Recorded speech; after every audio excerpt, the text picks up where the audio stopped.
dengan sebaik-baiknya, Pak. Jadi di pertemuan kedua kita hari ini, yang harusnya diisi oleh diskusinya, saya sudah siapkan dari awal. Jadi Bapak Ibu, kalau saya, teknik diskusinya itu karena tahu ini sistemnya Zoom, itu menggunakan beberapa trik ya, trik. Trik pertama adalah tiap kelompok harus membuat soal pretest dan posttest. Pretest dan posttest itu tujuannya adalah untuk readiness, Pak. Kalau dalam pembelajaran itu namanya readiness, ketersiapan belajar. Jadi supaya semuanya sudah ada di grup, sudah ada di Zoom. Makanya linknya jangan dikirim ke grup, tapi linknya dikirim di ini di apa? Di chat. Jadi yang hanya di chat saja yang bisa mendeteksi dan melakukan pengisiannya. Yang tidak ada ya tidak. Dan itu sebagai absensi juga, absensi di awal. Gitu. Nah yang kedua, selain readiness juga untuk memorizing, untuk mengingat.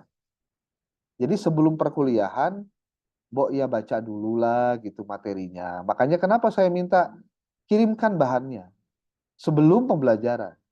Supaya Bapak Ibu yang lain bisa membacanya. Karena itu akan menjadi bahan untuk pretest termasuk bahan untuk presentasi.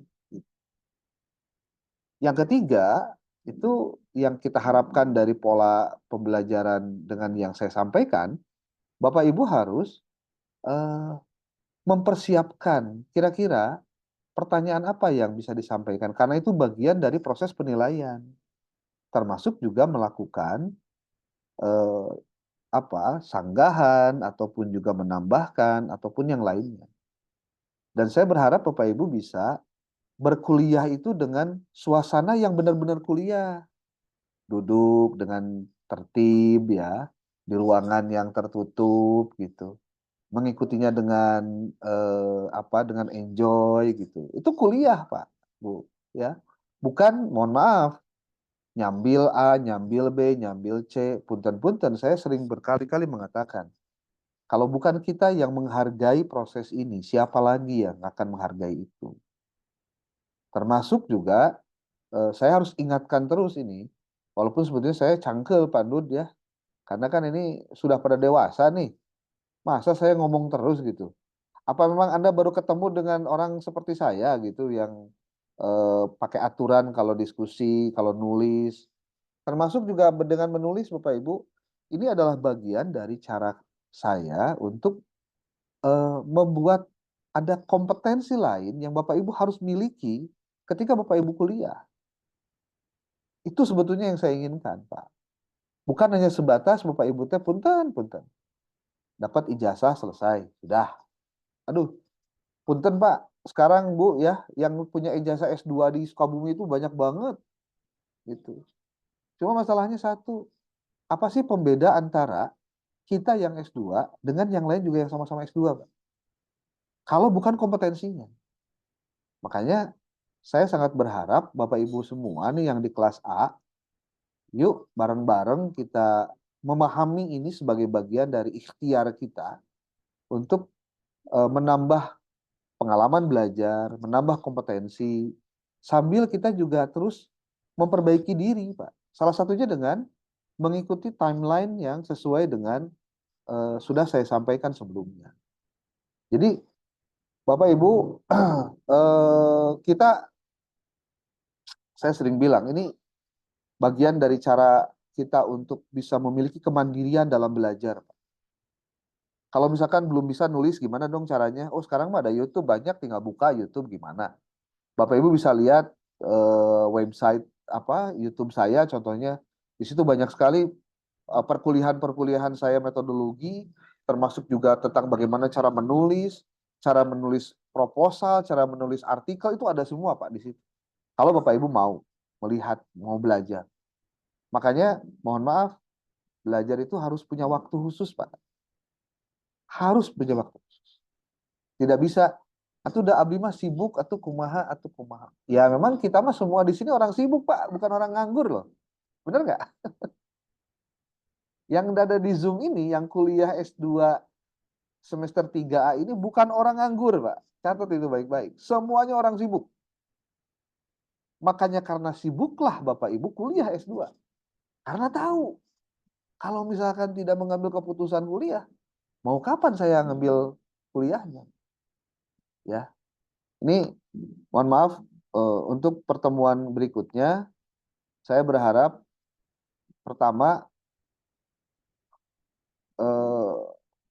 semua file Word ya, bukan PDF ya, Word, kirimkan di grup ya. Nanti saya komentari apa yang harus dilakukan. Bapak Ibu kan sudah saya ingatkan apa berapa jumlah minimal referensi. Referensi juga harus dari artikel jurnal dan juga buku. Presentasinya juga berapa-berapa, itu sudah saya sampaikan. Jadi jangan sampai bikin artikel, ingat ya, bicaranya bukan jurnal, awas, hati-hati. Bedakan istilah artikel dengan jurnal. Artikel itu naskahnya Bapak Ibu. Kalau jurnal itu majalahnya, kalau bahasa majalah. Kumpulan-kumpulan artikel disebutnya jurnal, ya. Sementara jurnal itu, artikel itu adalah manuskrip atau naskahnya. Nah, yang Bapak Ibu buat itu adalah artikel, bukan jurnal, bukan. Nah, ini perlu saya kuatkan, perlu saya ingatkan karena kalau kebiasaan itu tidak diingatkan, jadi nantinya diulangi lagi kesalahannya terus saja begitu, ya, terus saja begitu. Oke, yang pertama nanti pada saat presentasi itu mohon untuk bisa on time. Bapak Ibu jam 8 hadir on kamera, tidak off kamera. Saya bilang berkali-kali, kita kuliah itu bukan kuliah sembarangan, Pak. Ini kuliah strata 2, Bapak Ibu. Strata 2, magister. Saya ingin memuliakan Bapak Ibu sebagai mahasiswa di Inhas ini, supaya Bapak Ibu bisa mendapatkan apresiasi khusus karena Bapak Ibu menghargai proses berkuliahnya. Sebab kalau misalkan hanya sebatas sambil kuliah, saya juga tidak tahu nanti ilmunya sambil lewat akhirnya. Kan kesian, Pak. Jadi yuk bareng-bareng kita khususkan diri kita di jadwal kita kuliah sekarang untuk bersama-sama memastikan bahwa posisi kita itu sedang mengikuti proses yang benar. Itu yang pertama. Pada saat kuliah on time itu, jadi jangan sampai saya harus tolong dong kasih tahu di grup, tolong dong kasih tahu di grup supaya ngumpul udah 15 menit nih, udah 20 menit. Dan jangan pilih-pilih dosen, Pak. Jadi kalau misalkan jadwalnya udah gitu, ya ikuti saja jadwal. Ulah kia, aduh udah sugante siang, cina. Jadi siang mah, jadi ulah karena pilih-pilih, Pak. Ulah, ya. Jangan. Yang kedua, mulailah dengan pretest, Pak. Soal pretest itu 15 buah pilihan ganda. Saya sudah ngomong itu di grup dari kemarin-kemarin. Anda silahkan pakai Google Form, Anda boleh pakai Kahoot, Anda boleh pakai Quizzes. Kalau misalkan, pas saya belum bisa, justru kita ini sedang belajar untuk supaya bisa. Terus kalau Anda selalu ngomong saya belum bisa, kapan mau bisanya gitu loh. Ya. Bapak Ibu yang mungkin kalau guru saya yakin tahulah ada quizzes itu, ada quiz itu ceritanya biar menambah motivasi belajar siswa. Itu bagus, Pak, untuk belajar. Ini Bapak Ibu yang belum tahu, kalau yang sudah tahu terima kasih, mungkin saya hanya reinforcement aja. Buat yang belum, ini adalah suatu yang menurut saya inovasi baik, Pak, secara digital. Ya. Kalau tidak pakai Quizzes, Anda bisa pakai Kahoot. Itu juga sama bagus, Pak. Dan hanya pilihan ganda 15 buah, waktunya hanya 5 menit. Hanya 5 menit. 15 buah 5 menit. Kenapa? Sudah saya ukur, Pak, itu. Itu satu soal itu sekitar 20 detik selesai itu. Satu soal 20 detik. Baca langsung kena jawaban. Nah. Kecuali lamun jawabannya udah hese, ngahulang heula. Nah, butuh waktu biasanya. Gitu. Nah, lalu setelah 5 menit Bapak Ibu melakukan proses diskusi pretest, kemudian lakukan presentasi 15 menit. Presentasi itu Bapak Ibu bukan membacakan artikel. Mohon maaf nih. Ini kebiasaan buruk kita adalah kita tuh membacakan naskah. Yang namanya present itu bukan reading, Pak. Yang namanya present itu artinya kita mempersembahkan, kita menyampaikan gagasan-gagasan apa yang terdapat di dalam di dalam artikel itu. Makanya kenapa kemudian perlu PowerPoint. PowerPoint-nya bisa Bapak Ibu bisa belajar dari Canva dibuat atau dari PowerPoint langsung silakan. Dan PowerPoint itu hanya pointer-pointernya saja. Yang itu menjadi power untuk disampaikan. Ya, Bapak Ibu. Ini mungkin saya detail begini karena saya melihat proses perkuliahan kita standar-standar saja, Pak.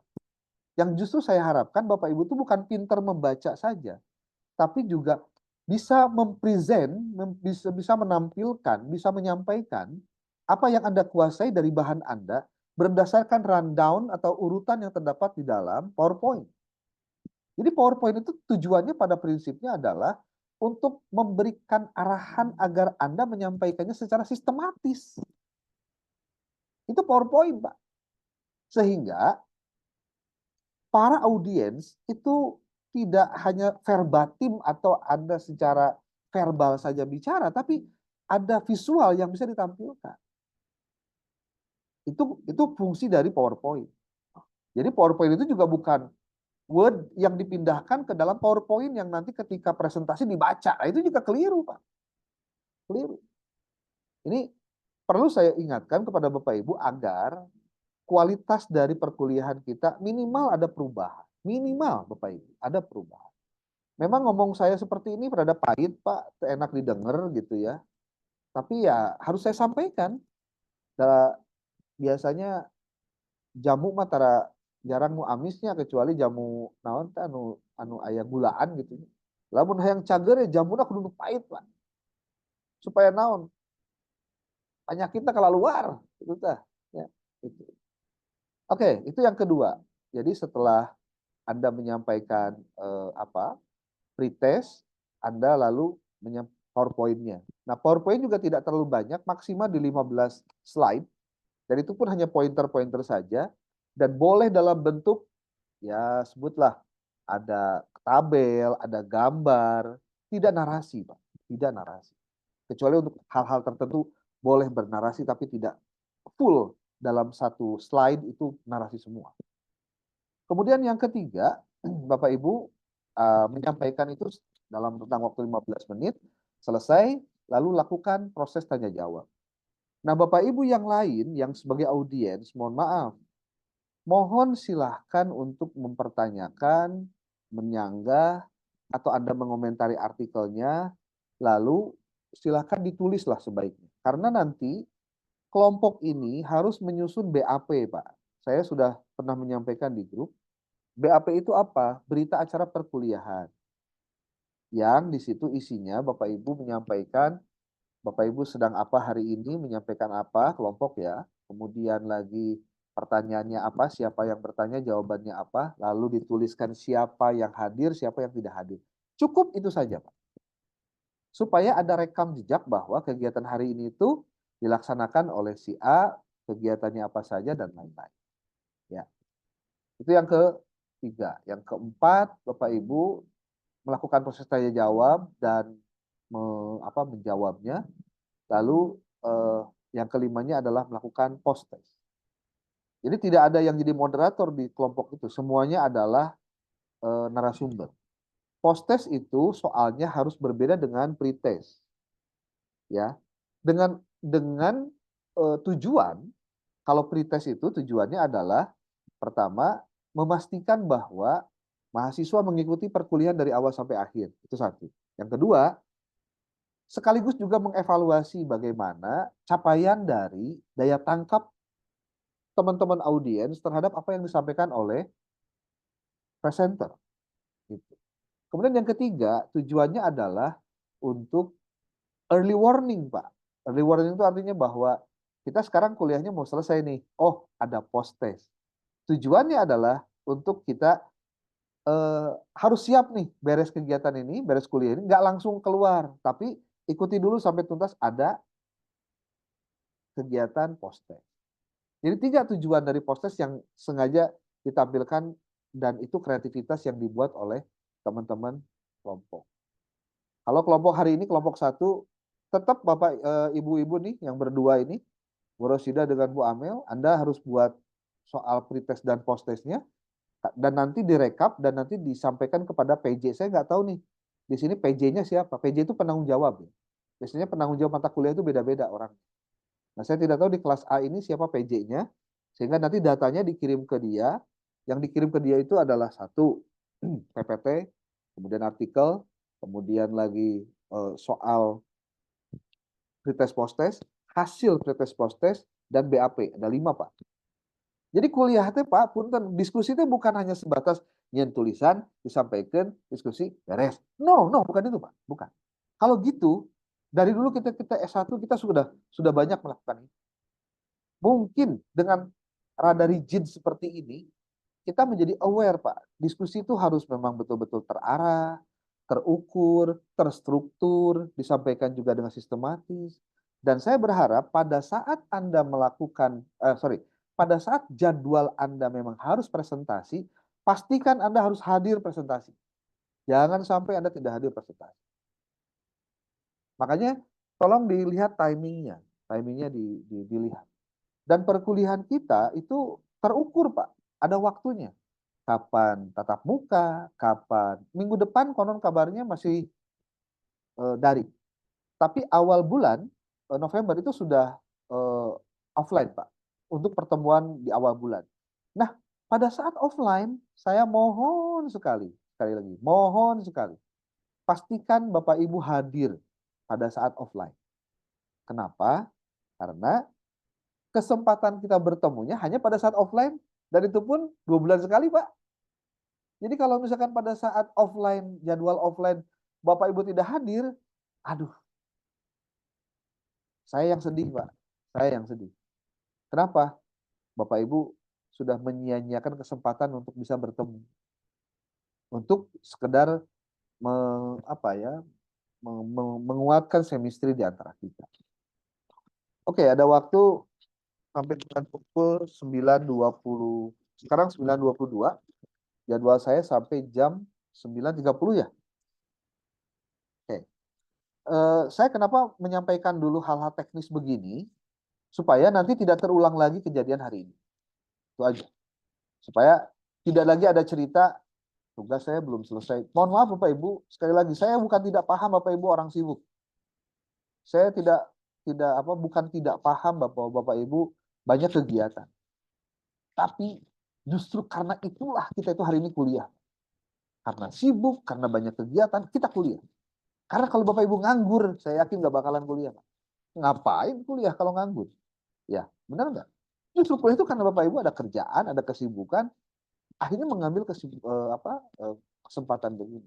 Dan saya mohon berkali-kali untuk tidak lagi berharap kita bisa berkuliah itu dengan semaksimal dan seefektif mungkin, Pak. Oke, saya share screen materi saya. Saya materinya tidak tidak dulu dalam PowerPoint, tapi saya hanya membahas buku, Pak. Buku.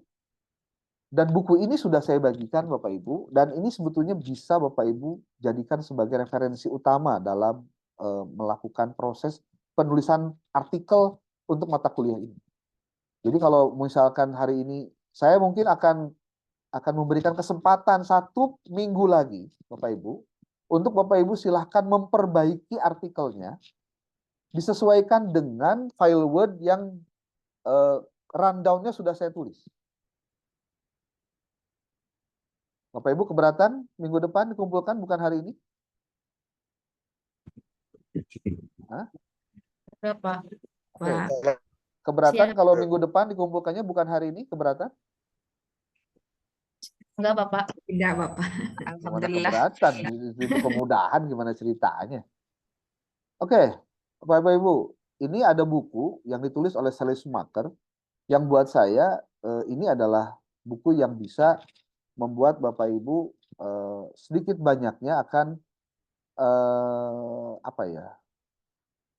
membuat kita bisa belajar tentang bagaimana metodologi penelitian itu secara baik, Pak. Bapak Ibu, yang namanya research, nah ini yang saya maksud Bapak Ibu, kenapa kalau presentasi itu adalah kemampuan kita mengartikulasikan bahan. Bukan hanya sebatas kepintaran menyampaikan materi, bukan. Tapi bagaimana kita memvisualisasi dan menjelaskan apa yang seharusnya ditulis. Ya.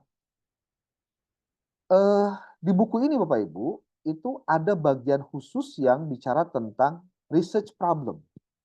Ada bagian khusus tentang research problem. Kenapa ya? Single page. Nah, ini. Di bagian halaman, nah ini, Bapak Ibu boleh lihat ini, ada research problems. Ini yang disebut dengan masalah penelitian. Kita itu sering terjebak ketika menulis tesis atau skripsi atau disertasi. Pertanyaannya adalah apa judul, apa rencana judul kamu? Nah, itu udah keliru, Pak. Kalau buat saya. Yang harus benar itu ditanya adalah apa masalah penelitian Anda? Mulailah dari pertanyaan yang terkait dengan masalah penelitian. Nih, research problem. Tadi sudah dijelaskan di buku Wegulo yang dikutip oleh kelompok 1 tadi, Bu Rashidah dengan Bu Amel menjelaskan ada 3 masalah yang terdapat dalam research. Ada masalah yuridis, hukum, ada masalah filosofis, dan ada masalah sosiologis sebetulnya. Ya. Norma. Ada norma, ada yuridis, dan ada satu lagi adalah apa tadi? Norma filosofis. Filosofis, norma, dan yuridis. Itu penjelasannya ada di artikelnya, bisa dilihat. Tapi lihat di sini Bapak Ibu. Sally Schumacher menjelaskan bahwa research problems itu dimulai dari ketika Bapak Ibu educational practices and policies sebagai praktisi pendidikan dan juga kebijakan dari pendidikan. Itu bisa menjadi research problems, Pak. Ya. Yang kedua, previous research, penelitian terdahulu. Membaca artikel, membaca juga naskah-naskah terdahulu, itu adalah cara kita agar kita bisa mendapatkan masalah penelitian. Terus ada pertanyaan yang rada menggelitik juga, ini anekdotnya. Kunaon sih, pakai masalah wae nu di tayangan teh. Emang hidupnya kan geus masalah, punya kuliah gak jadi masalah wae neangan. Ah, pertanyaan itu bisa dijawab dengan catatan begini, Pak Ibu. Bapak Ibu sebagai seorang calon magister, Bapak Ibu itu akan dipandang sebagai orang dengan memiliki kapasitas dan kapabilitas. Maka orang akan banyak menganggap Anda memiliki kemampuan untuk menjawab masalah. Berarti pada saat Anda hari ini kuliah, hakikatnya Anda sedang ditempa untuk selalu dapat masalah sebetulnya. Supaya apa? Suatu saat Anda sudah tidak aneh lagi ketika berbicara masalah. Karena Anda sudah terbiasa dapat masalah. Kalau dalam bahasa Tan Malaka, terbentur, terbentuk, Pak. Artinya, kalau mau terbentuk, harus dibenturkan, Pak. Kita juga tahulah, yang namanya emas itu kan tidak ada yang ngagoler sisi jalan, Pak. Tapi harus digali dari, ya mungkin puluhan, mungkin ratusan meter ke bawah. Dan digalinya juga dengan luar biasa, Pak.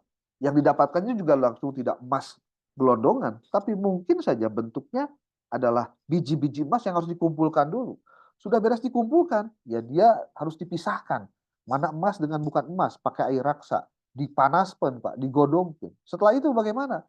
Dicetak, dibentuk, Pak. Panas memang, tapi ketika sudah jadi, hasilnya berbeda. Jadi dari penelitian terdahulu, Bapak Ibu. Nah, kemudian research problem juga bisa dimunculkan dari mana? Dari methodological advancement. Dari peningkatan metodologi yang dipelajari, Bapak Ibu. Nah, mungkin Bapak Ibu dulu ketika dulu S1, yang jurusan pendidikan, dulu pernah menulis skripsi di kuantitatif atau kualitatif juga gitu. Tapi sebatas pengetahuan waktu ketika dulu kuliah S1. Ketika masuk kuliah S2 sekarang, oh geningan aya deui lo nu kararieu teh.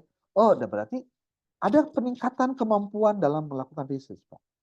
Nah, maka Bapak Ibu, fase selanjutnya setelah research problems nanti adalah empirical studies. Kajian empiris ke lapangan, Pak. Nanti bentuknya bisa studi pendahuluan dan seterusnya. Kemudian melakukan replikasi. Ini tahapan-tahapannya ya. Ini kalau dalam bahasa si Sally Schumacher disebutnya development of evidence-based knowledge to improve educational practice. Peningkatan atau pengembangan pengetahuan berbasis bukti untuk meningkatkan praktisi pendidikan, untuk meningkatkan praktek pendidikan. Jadi kalau ditanya kenapa kita harus melakukan penelitian, ya karena kita harus meningkatkan kemampuan kita dalam hal educational practice. Apa tidak semua orang itu harus melakukan jadi peneliti? Enggak juga. Tapi karena Bapak Ibu adalah bagian dari orang-orang khusus ya, khusus gitu, berarti Bapak Ibu adalah orang yang harus memiliki kemampuan yang berbeda dengan orang-orang awam. Salah satunya adalah dengan kemampuan metodologi research ini. Nah ini Bapak Ibu. Lalu karena research itu sebagai sebuah ilmu yang ilmiah, maka tadi ada pertanyaan Pak Rahmadi. Sesuatu yang tidak empiris, sesuatu yang tidak rasional, tidak masuk kategori penelitian ilmiah, Pak. Jadi kalau misalkan tadi contohnya itu tentang jin atau tentang apa, itu tidak masuk dalam kategori ilmiah. Kenapa? Karena memang bukan ranah empiris, Pak. Ya, bukan ranah empiris. Oke, Pak Ibu, di sini ada penjelasan tentang apa yang disebut dengan apa tadi? Konseptualisasi masalah penelitian, Bapak Ibu.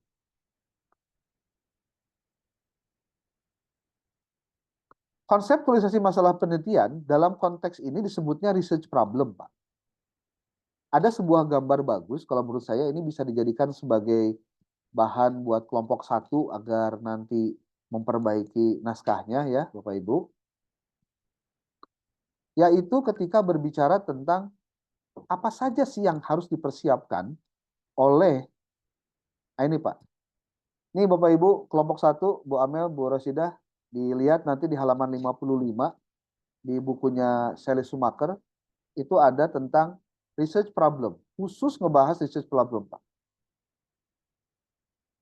Ini gambar ini bagus banget nih, menurut saya ya, bagus. Ini lihat, general research problem.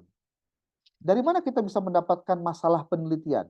Ini ya, dia menyebutkan ada 7 sumber yang bisa dijadikan sebagai masalah penelitian.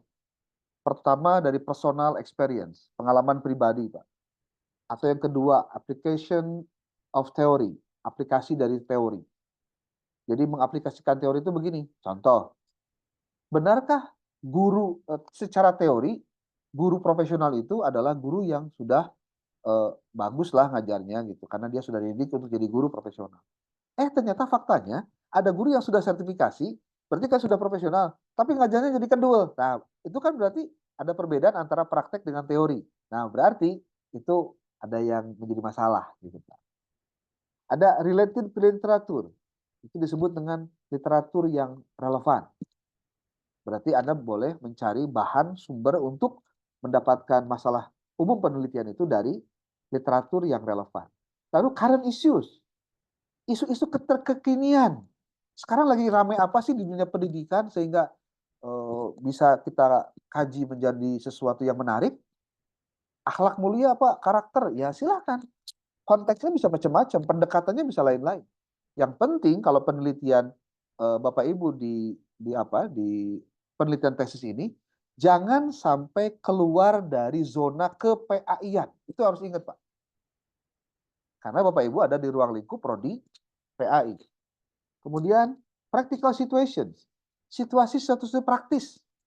Ya, kita bisa lihatlah kejadian hari ini, mohon maaf ya, ada tawuran, anak bunuh ibu, anak bunuh bapak, atau banyaklah yang dulu kita tahu tapi sekarang yang dulu kita tidak tahu karena informasinya terbatas, sekarang menjadi ada di depan mata karena selalu terdengar, terlihat dan terasa gitu.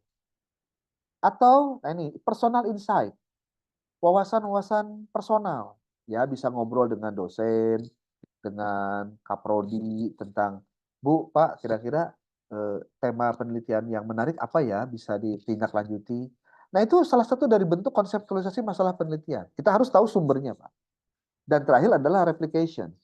Artinya melakukan replikasi terhadap penelitian yang sudah dilakukan orang dengan mengambil apa sebutnya tuh teori atau mengambil variabel yang sama dengan orang, tapi diterapkan di tempat kita. Itu pun bisa menjadi salah satu sumber dari masalah penelitian. Untuk membuktikan apakah di tempat kita masalah itu relate nggak dengan yang ditemukan di tempat yang lain. Itu replikasi, Bapak Ibu. Lalu ada yang disebut dengan significance kriteria. Kriteria-kriteria yang berkaitan dengan kemanfaatan, signifikansi. Jadi bicara research problem juga harus berbicara tentang apa? Apa kemanfaatannya, Bapak Ibu? Jadi saya akan melakukan penelitian nih tentang pendidikan. Oke, manfaatnya ada nggak? Oh, berarti ada manfaatnya ya? Harus ada manfaatnya. Ya, manfaatnya itu adalah pertama harus provide knowledge. Harus Bapak Ibu menghasilkan atau menyiapkan atau mempersembahkan pengetahuan baru. Ya. Kemudian atau significance kriteria itu adalah tes teoris, menguji teori, Pak. Bisa menguji teori. Saya mah pengen menguji teori supaya saya tahu bahwa seperti contoh, apakah kurikulum merdeka itu sudah efektif dilakukan? Karena sekarang lagi ramai kurikulum merdeka. Bapak Ibu ngajar di SMP contohnya. Ketika Bapak Ibu sebagai guru penggerak atau bukan guru penggerak, apakah tes teoris bisa diterapkan dalam konteks kurikulum merdeka itu? Ya. Kemudian ada increase generalizability. Maksudnya peningkatan dalam melakukan proses generalisasi terhadap hasil riset, Pak. Peningkatan. Jadi hal ini penting dalam rangka membuat hasil riset itu bermanfaat lebih luas. Ada extend understanding untuk perluasan pemahaman. Ini bentuk dari significance kriteria. Kriteria kemanfaatan dari research problem tadi, Pak. Harus memperluas daya paham kita terhadap sesuatu. Kemudian advanced methodology, artinya metodologinya itu naik, Pak, bertambah gitu ya, meningkat. Itu advanced methodology. Bapak Ibu dulu ketika S1 saya bilang, mungkin belum belajar A, belum belajar B. Sekarang harus belajar A, belajar C, belajar C, belajar D. Berarti Anda belajar hal-hal baru tentang metode penelitian. Dan terakhir, significance kriteria menurut Sally Schumacher adalah evaluate practice and policy.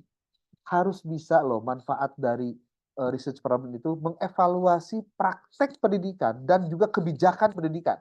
Kalau kita mau relatekan dengan pendidikan. Nah, di pertemuan yang akan datang, Bapak Ibu akan membahas tentang kuantitatif, kualitatif, dan mixed method, yang itu adalah bagian dari cara memahami tentang pendekatan penelitian.